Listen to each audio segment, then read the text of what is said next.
Hello, my name is Marcus. I'm the compiler of a collection of therapy quotes entitled Psychoanalytic Self-Awareness Quotes. This is TQ 76 and 77. This will be a little bit longer than the others. TQ 76. A projection is anything a person reads into another and sees as if it were there when it's not. To meet one's own psychological needs, others create an identity for you, one that suits them.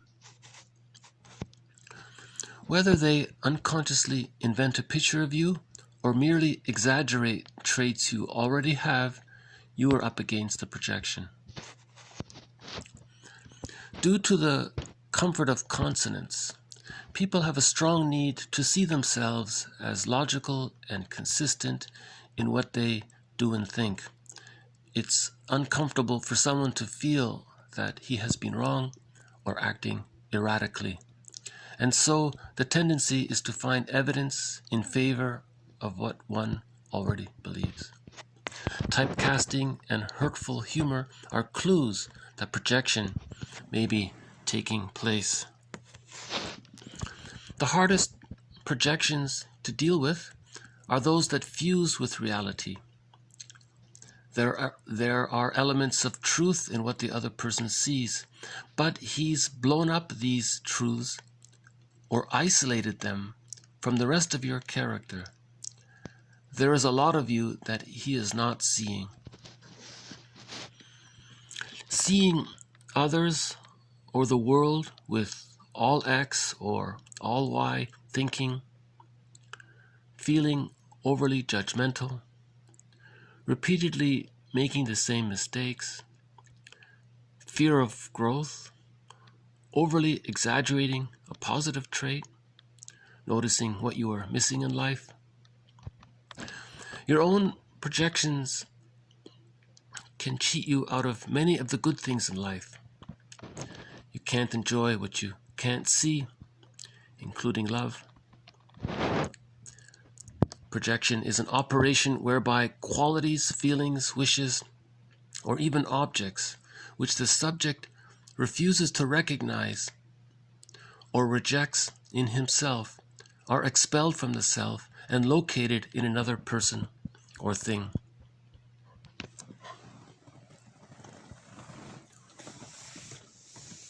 So the first one, a projection is anything a person reads in another and sees as if it were there when it's not. So that's an example of direct projection, as opposed to Mote-beam. The other person doesn't have these ideas or thoughts or imaginings, or is not interested in those things, but you say that he is interested in those things. That's called a direct projection. Again, a projection is a reflection of what we deny in ourselves. So we don't want to admit something in ourselves. So we just in our fantasies say that it belongs to him. And that's the way to kind of get in touch with what's in ourselves, but we don't want to, but we're trying to.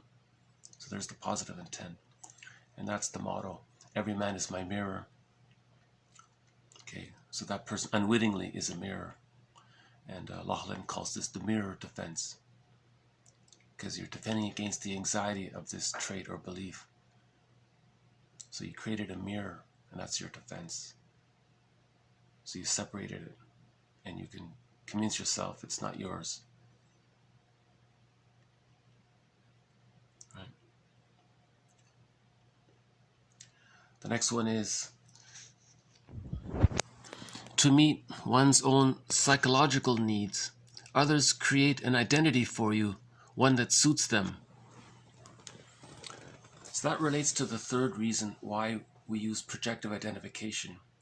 So in previous videos, we talked about the 3 reasons why projective identification is used and the origin of its use. In the first was as a message, the third was to not feel alone, and the third was to provide a reality basis to rationalize, to meet your psychological need, defense against anxiety, that is not in you. So people may provoke you to feel and express something you don't feel or believe or think, and it meets their need to keep what's in them, to remain that, to keep that out of their awareness, because they don't have the nest to welcome their feeling self into their lives. So they have a need at that time in their lives to keep it repressed. Right? Again, every man is my mirror, right? So even in that case, he's seeing someone expressing something that he doesn't like about himself. That person is a mirror. I remember in season 1 of the comedy, the TV series Anger Management, season 1, there was one guy there, one client there, and he used a lot of hurtful humor towards other people. And the therapist said, you know, you feel a certain insecurity inside, a certain pain inside, or weakness inside, your vulnerable side. It's uncomfortable. So you put others down, and that's how you make yourself feel better. I think he said you denigrate others to make yourself feel better, or something like that. So that other person, that character was disparaging. That person's unwittingly a mirror. His weakness, or wanting to see him as weak, is a way for him to deny the weakness in him. Okay, so the third part. Whether they unconsciously invent a picture of you or merely exaggerate traits you already have, you are up against a projection. So that reflects the two types of projection. The direct projection, they just invented it to meet their psychological needs, to keep their traits down. Or they exaggerate something you have. That's the Mote-beam. So someone does have a little bit of what you're denying in yourselves. You see that little bit in them, that speck, that serves as a projection hook, and then you hook your code on it. Right? Okay, so that's direct projection or Mote-beam projection. So one of the quotes in the previous video says he doesn't really fully believe in direct projections. He says it's basically all Mote-beam projection, even if it's just a tiny amount. Some authors say, no, it genuinely can be a complete direct projection, you know. I think, so there's the two. Okay, the next part on why it's hard to admit we're projecting. Why it's hard to acknowledge this. You see, we're doing it to squelch our anxiety. So it's hard because we don't want to face that anxiety, right? So we use confirmation bias, for example, to reinforce the projection. Okay, so this next part says on why it's hard to recognize the projection. Due to the, quote, comfort of consonance, people have a strong need to see themselves as logical and consistent in what they do and think. It's uncomfortable for someone to feel that he has been wrong or acting erratically, and so the tendency is to find evidence in favor of what one already believes. So that last part is the confirmation bias, the cherry picking. So you project it, and you want to keep that projection. And how do you do it? You just keep cherry picking, right? And there's a comfort in that. Of course, there's a comfort. And defensive mechanisms are there to soothe your anxiety. So there's a comfort in that. Right? Okay, the next part. Typecasting and hurtful humor are clues that projection may be taking place. Yeah, so this typecasting is an example of that. You know, so there's endless examples of this. One author says that he says that prejudice is confession. So if you have a certain prejudice against someone and you're saying this and that about them, that you're confessing. That's what's in you. Remember, every man is my mirror. Every man is my teacher. And when you own your projection, you realize that every man is your brother. Jane Elliott says we're all cousins, literally 30 to 50 times removed or something. Anyways, yeah, Jane Elliott. A quote from her will be coming up. She covers this issue of projection of prejudice. Yeah, and that hurtful humor. That's a clue. See, it generally, this hurtful humor, it's related to how we were hurt. So hurt people hurt others. So if we were hurt, we identify with the aggressor. So we say something hurtful to someone else. That's a way of saying that something hurtful was said to them. Bergler calls this a negative magic gesture. You're trying to communicate what happened to you, and you're doing that by doing it to someone else. That's projective identification. It's communication. You're trying to say what happened to you. So if someone makes a harmful joke to you, that other person, your friend, can say, "Are you saying? Did someone in your childhood say something like that to you, or say something that had an effect like that onto you?" Right. Okay. The next part. The next part is on Mote-beam projection. The hardest projections to deal with are those that fuse with reality. There are elements of truth in what the person sees, but he has blown up these truths or isolated them from the rest of your character. There is a lot of you that he is not seeing. So that's a good example of, that's a good description of Mote-beam projection.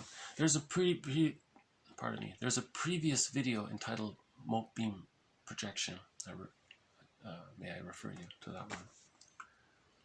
And he says that, yeah, in the previous video, he used the analogy of a speck of dust on the door, and suddenly you see the car being not so good anymore, you know. Like you take a little thing and you blow it up, right? And you ignore the rest of the person's personality.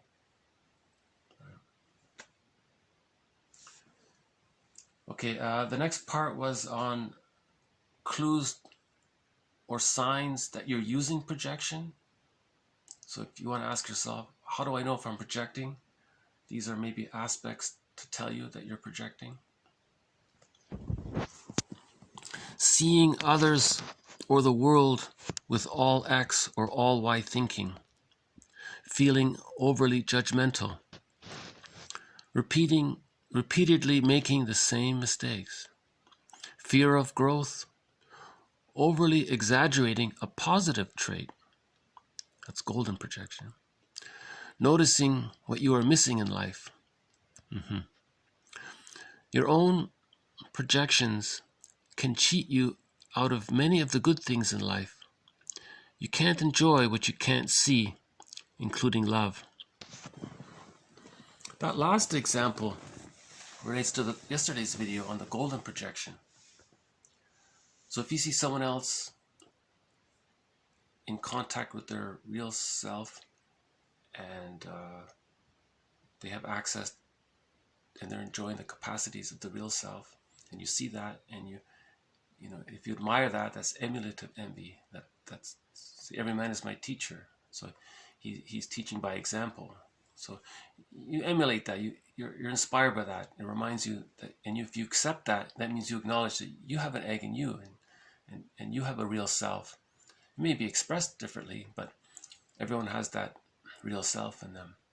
So if you see someone else in contact with their real self, and you admire that, that's emulative envy. That's the example of the safety deposit box. You're seeing your gold in them, and so we metaphorically say he's holding your gold, right? But let's say that's too much. You don't want to be reminded of losing your egg, your real self. Then that, Rivera says, then that's envy, hatred of the good. You don't want to see that. So you disparage the goodness you see in the other person. You know, his happiness doesn't diminish your happiness. You know, his light helps you to shine your light. But you know, sometimes when one's light got really hurt, to see someone else's light, it reminds you of you losing your real self, your feeling self, and that's the source of envy. You want to you want to not, you don't want to see that. So envy is hatred of the goodness, so you hate that goodness. But really, what you're saying is someone hated your goodness, right? There's the negative magic gesture. Someone hated your goodness. And in an earlier video today, we did one on Jocasta mothering. She couldn't handle your goodness, because if she allowed your goodness, you would separate from her, and then she would not have her security blanket, right, anymore. And then she would experience separation anxiety. So again, we're not blaming the mom here. We're just trying to understand the dynamics. I mentioned before, the backdrop to all this is just to kind of see what's going on. Let's understand ourselves. Let's have self-awareness. Let's understand ourselves. Let's understand that, you know, prejudice is confession. Let's understand that every man is my mirror. Okay, that projection is a mirror defense. Let's understand that projective identification can be used to communicate what one is not feeling. To communicate that someone is feeling something, but they don't know they're feeling it. Or to recognize that projective identification, it's because a person is seeking company. Or that in the third case, let's understand that in projective identification, someone wants to create a reality basis or an identity for you because it meets their psychological need to not face their anxiety right now. And so on. Okay, we'll just conclude with TQ 77 from a very well-known dictionary called The Language of Psychoanalysis. Projection is an operation whereby qualities, feelings, wishes, or even objects which the subject refuses to recognize or rejects in himself are expelled from the self and located in the other person or thing. Or things. So we can project onto people, we can project onto things, you know, onto the clouds. You know, look at that cloud. Yeah. So we project onto things, right? So it doesn't mean we just project onto people. We can recognize something about ourselves if we project onto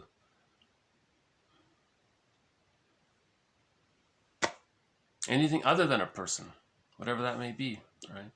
And then you want to withdraw your projection. In that case, everything is, so every man is my mirror. If you're projecting onto to a thing, then that thing is your mirror, whatever that thing is, right? So if you're projecting onto the cloud, that cloud is your mirror, right? Every cloud is my mirror, depending on what you project onto it, right? Okay, so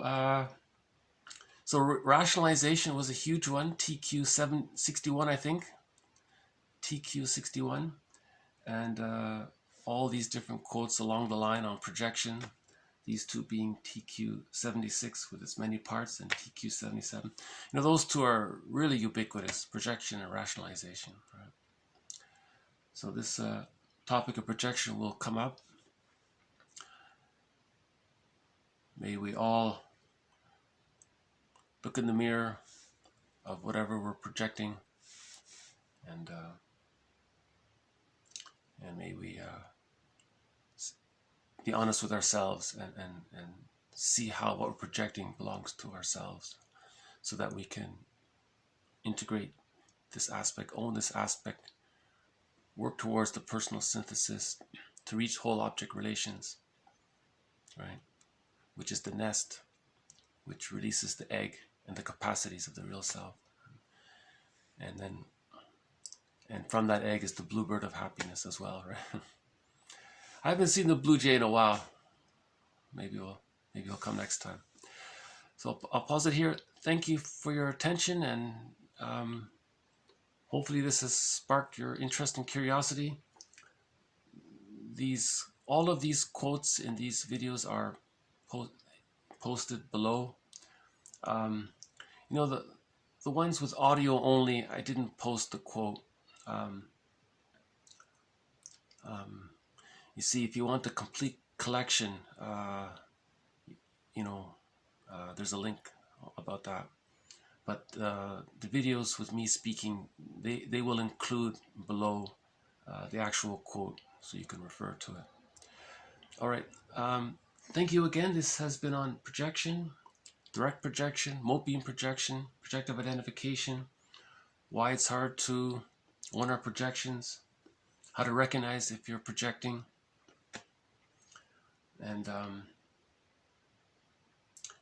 we'll continue this next time. Thank you again. Bye for now.